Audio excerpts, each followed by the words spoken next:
Saludos, bienvenidos a Reflexiones. Hoy quiero presentarle una entrevista que le hicimos a un personaje que vivió ya la gran parte de su vida y que al igual que como le hacían entrevista a Pepe Mujica y le hacían preguntas sobre sus vivencias, asimismo me inspiré para hacerle esta entrevista a Manuel Martínez para que contara un poco, digamos, de manera resumida sobre su vida.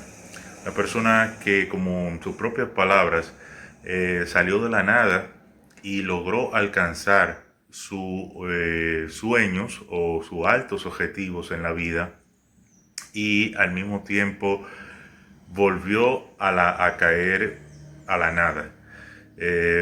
Por eso debemos analizar esto porque vivimos en una sociedad que no le da valor a este tipo de personas, a los adultos mayores que tienen tanto conocimiento, tantas historias. Entonces esas historias es bueno que no se pierdan y los adultos mayores deben ser valorados para, incluso no sé, para que sus conocimientos y sus historias no se pierdan, de manera que la sociedad pueda dejar o construir a partir de las vidas de ellos más historias y para el futuro de las generaciones quede plasmado, eh, o sea, que no quede en el olvido este tipo de personas y este tipo de historia.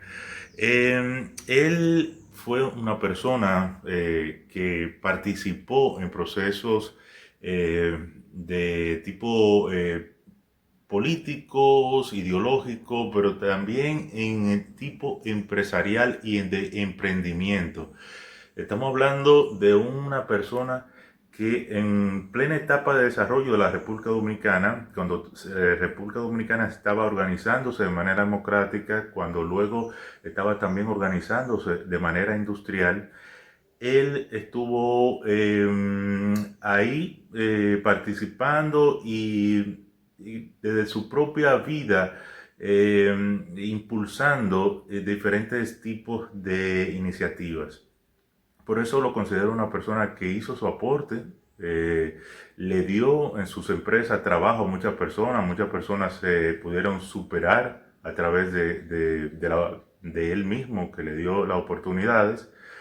Entonces estamos hablando del tipo de persona que logra una vida productiva en todo, se podría decir, en todo el sentido de la palabra. Entonces, por eso me inspiré a hacerle esta entrevista, espero que le guste.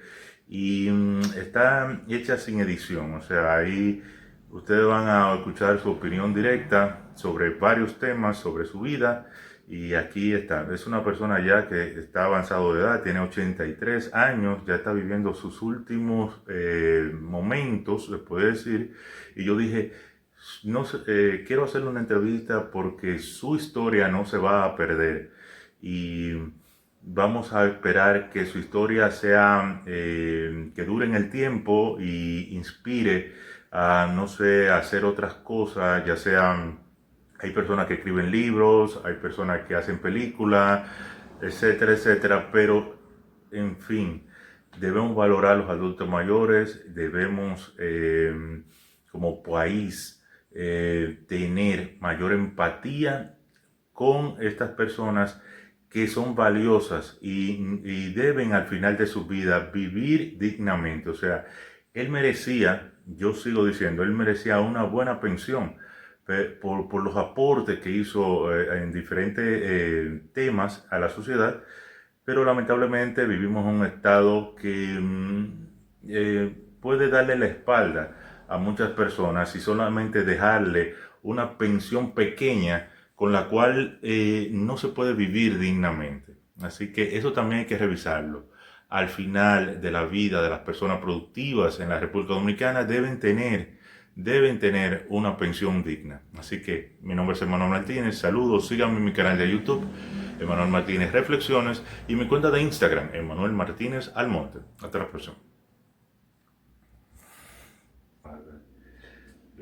Aquí aquí estaremos haciendo una entrevista a Manuel Martínez, una persona que es muy productiva en su vida, fue empresario y lo más interesante, que también participó activamente en lo que fueron los procesos de finales de la dictadura de Trujillo y luego lo que se dio con la Revolución de Abril de 1965. Una persona que desde muy joven forjó ideas, se podría decir, bastante claras, independientes y posiblemente revolucionarias. Mi nombre es Manuel Martínez, soy familia él, y en este momento le estaré haciendo algunas preguntas tipo entrevista para que todos ustedes puedan conocer más a este personaje. Muy buenas tardes, Manuel Martínez. ¿Puede hablarnos un poco sobre sus inicios y cómo se forjó en sus ideas? Ideas Revolucionaria. podría decirse muy independientes, no conservadoras, ideas no conservadoras, revolucionarias. ¿Sí? ¿Puede decirnos algo sobre eso, sus inicios? Algo a destacar, nació en San Pedro de Macorís en ese tiempo específicamente la fecha, ¿la recuerda? Sí. ¿Cuál fecha fue? 1942. 1942. Sí. Y fueron inicios allá cerca de lo que se podría decir esto de los ingenios allá en San Pedro de Macorís. Sí. Sí. Tenemos entendido que su padre fue profesor de escuela. Sí. Y su madre ama de casa. Sí. Sí.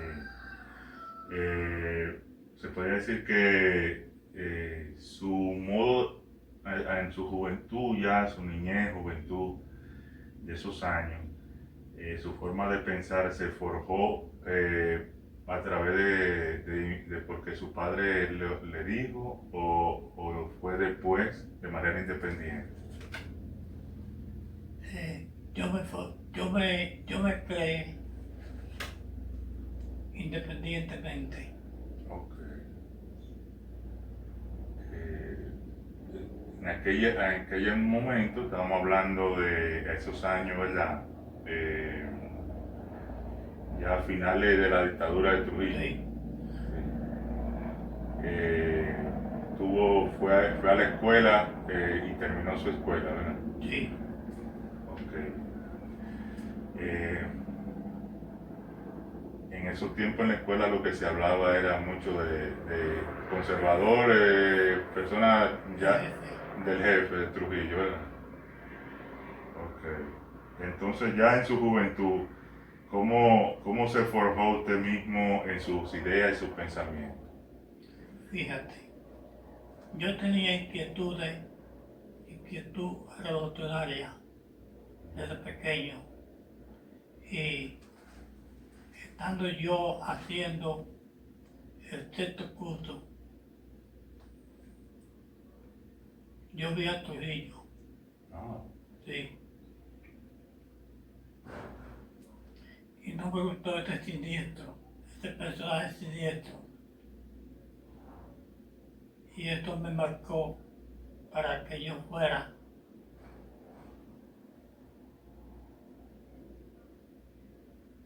Alberto a él. perfecto. Entonces, yo, junto a un grupito de muchachos, nos formamos la idea de estar opuesto a Trujillo. De ser opuesto a Trujillo. Sí. y uno de ellos parece que me delató y yo caí preso. Me caí en la 40, La pared. sí.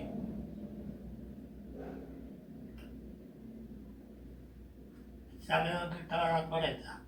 Sí, en la 40. Estaba en lo que hoy se conoce como Como Cristo, Cristo Rey. en Cristo Rey.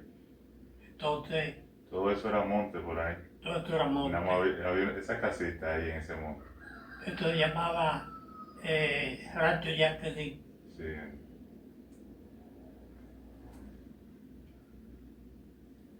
Y ahí nos llevaron en cuero a todos.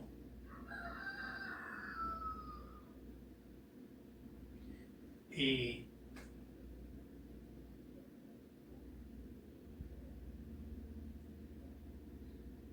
nos sometieron a tortura, a la más cruel tortura. Oh. La gente que apresaba era del servicio secreto, del SIN, Sí, el llamado SIN. sí, sí. Sí.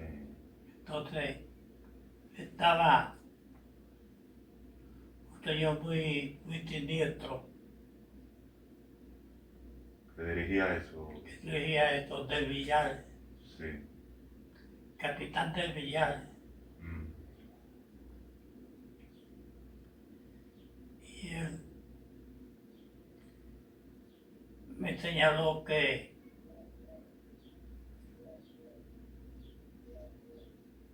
a los enemigos de Trujillo los ahorcábamos.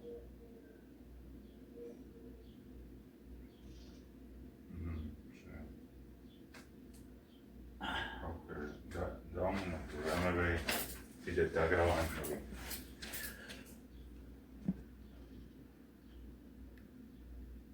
Ok. Está bien. Sí, sí. Entonces, luego de, duró un tiempo ahí en la 40, ¿verdad? Duramos 9 días a 40. Ah, 9 días. Entonces me pasaron al Palacio de Justicia. Ok. En ese momento usted tenía algo como 18 años. 18 años justamente. Ok. 18 años y me condenaron a 5 años de cárcel La acusación, ¿la recuerda? ¿De qué se le acusó? de trama y atentado Oh. y me echaron 5 años. Cuando mataron a Trujillo, que vino una comisión de la OEA, Sí. a mí me soltaron como a los 9 días. Ok. A Trujillo lo matan en el 1961 Sí, y 9 días después viene una comisión de la OEA sí, y ordena soltar a los presos políticos, sí, presos que... Y en ese momento le entregan una carta, la OEA, para que, dando la orden de que sea liberado de la cárcel. así es. Así es. Entonces luego lo sueltan y ¿qué sucede después? ¿Usted qué hace después de eso? Bueno, me voy y me reúno con mi familia Ok, y me integro a la vida social. ok. Mientras estuvo preso, habían ahí en la cárcel personas que sabemos también fueron presos políticos y que luego se convirtieron en figuras destacadas Sí, aquí así es. en la sociedad dominicana. Sí. ¿Usted puede mencionar algunas de esas personas que estuvieron presos al lado suyo? Sí, estuvo, yo estuve, no estuve con Manolo Tavares, no, No. porque ya él estaba preso en otro sitio, pero sí recuerdo unos personajes que estuvieron junto conmigo. Y Sí. más luego fueron guerrilleros que los mataron a todos. Ok. Entre esos personajes, yo recuerdo que usted había mencionado a Abel Rodríguez del Orbe. Tuvo, ¿verdad? Sí, sí, fue compañero mío de celda. Sí, y que luego, sabemos, se convirtió en consultor jurídico del gobierno Sí, sí, durante el último mandato de Leonel Fernández. sí. Hubo otros personajes ya más adelante. ¿Usted recuerda otros más o no recuerda? Sí, recuerdo otros. Eh, a ver, Rodríguez López. Ah, ¿y cuál otro? Eh, Habían otros, pero tal vez ya tú no recuerdas los nombres de ellos. Sí, Ok. Entonces, porque a ver, Rodríguez López era compañero mío de celda. sí, compañero de celda, correcto.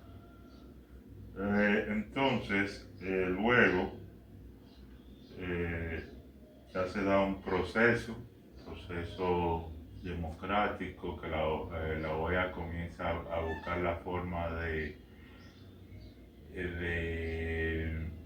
que el país entrara en la democracia, pero todavía quedaban remanentes de la dictadura. Todavía ahí estaba prácticamente el pueblo estaba tirado a la calle. El pueblo estaba tirado a la calle y estaba pidiendo libertad, democracia. Y porque no es tanto, era esa exigencia, era la exigencia del pueblo que ya quería que se diera la libertad y la democracia en la República Dominicana, y que no era tanto el papel de la OEA, porque la OEA jugó un papel, pero era porque el pueblo así lo pidió, el Sí, pueblo lo pide. Entonces se da un proceso donde se exige que se den elecciones democráticas y luego viene la elección democrática en el 1962. Y ahí es que se da ese proceso de que gana por primera vez tuvo Juan Bosch, sí, el profesor Juan Bosch. Ya en ese momento usted ya estaba integrado en la vida pública, trabajando, ¿verdad? ¿Puede mencionar trabajo que tuvo durante, sí, o en cuáles trabajos? trabajé en los dirigentes azucareros, En los ingenios azucareros. pero antes de eso Ah, yo había ido a pedir trabajo y me dijeron que llevar una carta de Liberceja y del jefe del partido dominicano. Entonces yo no quise aventurarme a tomar ese riesgo y a, me fui a mi hábitat a pasar trabajo. a San Pedro, Sí. sí, su hábitat, su origen. Y entonces en ese proceso cayó la dictadura Ok, y esa misma gente me fueron a buscar a mí para darme el trabajo, ok. que era en los ingenios azucareros. En los ingenios azucareros entonces aprendió una labor, creo que fue de tornero, ¿o no? Sí, tornero. Tornero. Y aprendió esa labor y luego ya comenzó a trabajar luego en esos temas del OIR, Sí. de lo que tiene que ver con industrias metálicas. Metalmecánica. Ajá, industria metalmecánica. Ahí fue que se forjó esa idea de, porque parece que había un auge de ese tipo, estamos hablando ya de esos años, donde ya eh, se estaba dando mucha industrialización y se necesitaba ese tipo de indumentaria que ya estaba porque había una necesidad de la producción de caña, pero luego vienen otros procesos que necesitan de ese tipo, ¿verdad? Sí. Entonces, ¿qué más? ¿Qué más puede decir en esa etapa? Que luego consiguió un trabajo en una empresa del Estado. Sí, en el Ingenio Santa Fe. Ajá. Y luego tuvo otro trabajo, creo, en la Corporación Eléctrica, ¿o no? Los tatilleros navales dominicanos. Ah, astilleros, ok. Ahí aprendió muchas cosas, ¿no? Sí.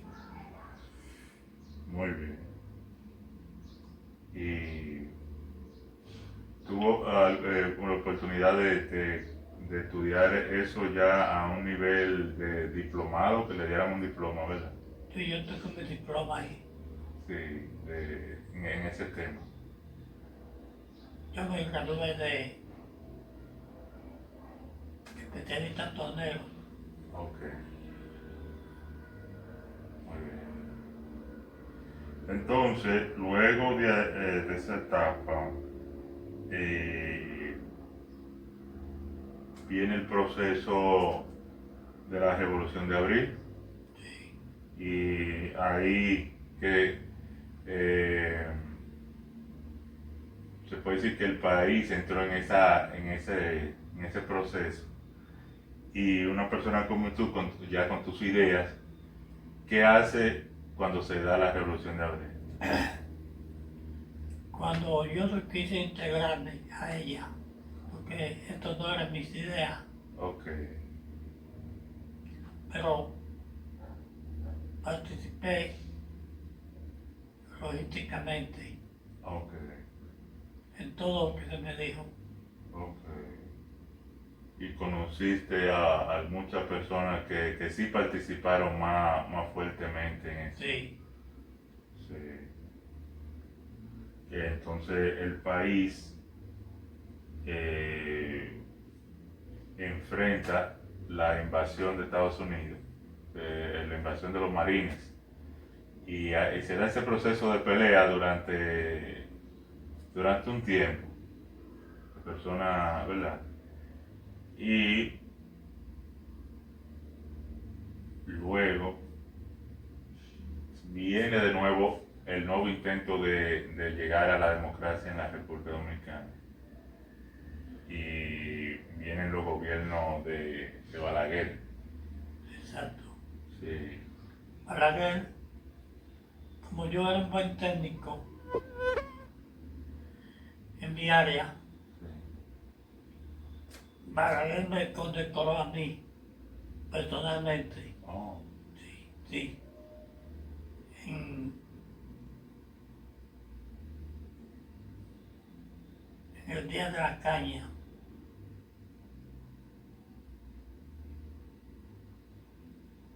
eh, ¿Y tú trabajabas en el ingenio o no trabajabas en el ingenio? Yo trabajaba en el ingenio Ok, y de ahí me sacaron, me llevaron a un, a un, a un,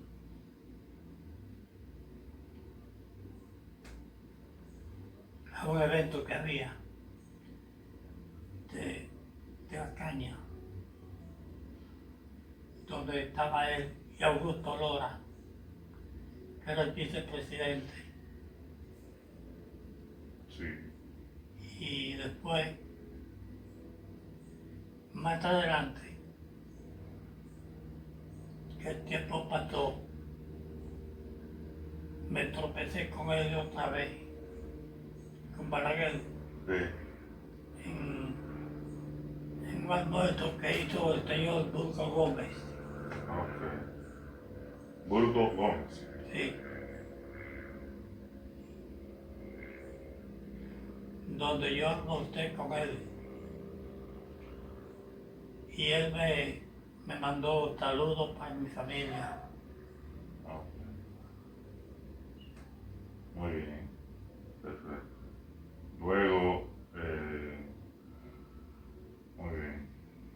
Luego se da ese proceso de los gobiernos posteriores, los años pasan y usted va como ya forjándose su vida y llega un momento en que crea su propio, digamos, proyecto independiente. Pero antes de eso, había trabajado como una empresa del Estado durante un tiempo, que duró un tiempo, la empresa donde más duró trabajando del Estado, ¿cómo se llamaba? La corporación. La corporación. ¿Y cuántos años duró? Duré 9 años ahí. Ok, muy bien. Y luego de eso, usted ya forja su propio camino en cuanto al emprendimiento y decide como crear su propio taller. Sí, Sí. Este, hay una anécdota donde decide como mudarse en un lugar que hasta entonces eso era monte totalmente, era inhóspito. inhóspito, que casi nadie decidía vivir por ahí porque por ahí no había calle, no había electricidad y no había nada, no había ni siquiera eh, algo claro de planificación urbanística. Y eso era lo que luego se conoce actualmente como el respaldo de los tres ojos. Ni siquiera la avenida Charles de Gaulle estaba hecha. Sí, Era como una carretera y un, pasillo. un pasillo. Entonces en ese momento usted decide irse a vivir ya independiente, marcar solar, subir paredes en esa zona, ¿verdad? Así es. Y ahí le surge la idea de no solamente vivir ahí, sino también poner taller ahí. Sí, Y comienza ya un proceso de esos emprendedores en ese momento, de tener un espacio y trabajando a pesar de la precariedad en ese lugar. sí. O sea que no había condiciones. No había condiciones, no había, al principio no había ni luz ni agua. Ni luz ni agua. Bueno, entonces, hoy en día sabemos en qué se ha convertido el respaldo de los tres ojos. Hoy en día es una de las zonas, incluso que se dice que es una de las zonas más caras de Santo Domingo Este hoy en día, en el año 2025. Entonces, luego usted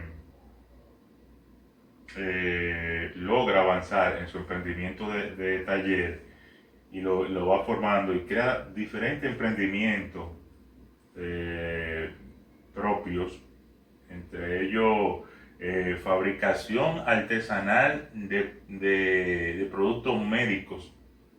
Y Y cilindros de gas. ajá, pero primero fueron incluso artesanías, hicieron artesanías metálicas, entre otras cosas, pero todo hecho de manera artesanal y pensando inventivas. Y luego vienen los proyectos el cilindro de gas, porque en el país se dio ese auge de que se quería de que nadie en República Dominicana tuviera que cocinar con leña. Sí, Entonces había una gran demanda de tanques de gas para principalmente la cocina. Ahí en este proceso usted vio una oportunidad y creo que se reúne con alguien ya industrial y consigue los fondos para fabricar tanques de gas y después todo ese proceso de vender el tanque a los clientes y todo eso. Y ahí se crea la primera industria, pequeña industria suya, ¿verdad? sí, Que se llamó Cilindros Populares. cilindros populares. Esa, Usted tenía su oficina en su casa. Sí, Sí. Y desde ese momento usted siempre fue un emprendedor, siempre fue alguien que pensaba ideas. bueno, que tu mamá trabajó conmigo allá. Sí, mucha gente que buscaba oportunidad de trabajo, tuvo una oportunidad de trabajo en esa Así es, pequeña industria. así es. Bien. Luego, ¿qué más se dio? Se da la oportunidad de desarrollarse más, ¿verdad? Y que la forma en la que se desarrolla más es como buscando eh, el respaldo del gobierno de Balaguer. Fue, No, ya Balaguer no estaba. yo digo ya el último gobierno de Balaguer. Sí, Eso fueron los años 90. 90. Ajá, ahí es que se logra conseguir los medios para desarrollar la pequeña industria y llevarla a otra escala de gran industria, ¿verdad? Y viene eso de poder crear una fábrica en un sector industrial llamado el Almirante. Sí, Y allá usted consigue la forma de crear una fábrica, ya para crear a gran escala productos ahí. sí. Y más adelante ya eso logró, se puede decir, logró alcanzar su máximo desarrollo y, y así, en la vida. ¿Qué más puede decir? Bueno, que como todo tiene un proceso, el avance de la ciencia sí, me tumbó, me, me, me, me aplastó, se puede decir, lo que yo había hecho. Sí, porque ya habían otras personas que podían hacer muchas otras cosas, pero que ustedes tenían que modernizar los procesos. Sí, Sí, ya el tiempo había avanzado, ya iban camino al año 2000 y pico, sí. y se daban otros procesos. Entonces, ¿tiene alguna opinión sobre eh, usted es un gran conocedor, siempre ha estado al pendiente, leyendo periódicos y todo, y tiene alguna opinión sobre lo que ha sido todo este proceso de la democracia dominicana y tiene alguna opinión de eso. Yo siempre estuve alejado de esto, Ok, del proceso político, ok, porque lo mío era la creación. la creación, muy bien, muy bien. Entonces, ¿cómo usted ve el futuro de la República Dominicana, según su opinión? Bueno, yo estoy sorprendido con el avance que ha hecho la República. Sí, usted vivió muchas etapas y Sí, vio como todo el proceso todo. y al final le está sorprendido. Ya estamos en el 2025, Sí. sí, y usted tiene, ¿cuál es la edad actual que tiene? Yo tengo 84 años, 83, 83 años. sí. ¿Tiene algunas palabras para la futura generación? ¿Qué le quiere dejar dicho a la futura generación? Bueno, que esfuerce por superarse, que con la superación se consigue todo. Yo soy un ejemplo de esto, Sí, que yo nací de la nada, y me superé al máximo Al máximo. dentro de mis posibilidades. Sí, muy bien. Y yo les exhorto a que sigan avanzando siempre. Ok. Usted, este,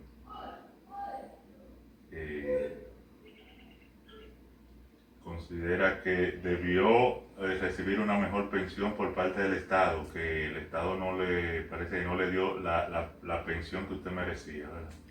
Bueno, yo tengo una pensión de 10,000 pesos, 10.000 pesos. que no me da para la medicina Exacto. ni para el sostenimiento mío, Mm. pero que eso fue lo que pude conseguir. Sí. Que, por ejemplo, el Estado dominicano ha pensionado a muchas personas que no vivió tanto proceso histórico, no vivió tantas dificultades y le dieron mejor pensión que personas que sí estuvieron haciendo su aporte en ámbito al principio proceso de democracia, de libertad de la República y luego como emprendedor forjando su empresa y luego creando trabajo para personas, aportando a la economía a través de la industria, merecía tener un mejor trato en cuanto a una pensión digna. Pero muchos han vivido esa difícil realidad de no tener al final una pensión digna. Entonces, esto ha sido como una pequeña entrevista a este personaje, Manuel Martínez, para luego a partir de esta entrevista que esto quede plasmado en la historia, que esto quede grabado, que si hay personas luego que quieren este material para fabricar a partir de material o complementar esto con algunas historias, puede hacerlo. Mi nombre es Manuel Martínez, saludos y algún mensaje final usted tiene para ya terminar la entrevista. Tiene, por ejemplo, sabemos que usted ahora mismo está en un proceso médico prácticamente. Sí. Está ahora mismo incluso visitando a los médicos porque ya usted siente que no sé, pasó por proceso médico le dio una, creo que, ¿cómo le dicen esto? Una trombosis. Le dio una trombosis y actualmente está visitando el cardiólogo para revisar todo eso, ¿verdad? Sí. Ok. Y quiere enviar algún mensaje a alguna persona o no, o simplemente ya se siente que es bueno que se haga el tipo de grabación. Sí, yo siento que ha hecho todo. Sí, muy bien. Bueno, pues ha sido un placer y estaremos próximamente haciendo otras entrevistas a otros personajes históricos. Mi nombre es- Sí. Muy bien, buenas tardes. Gracias.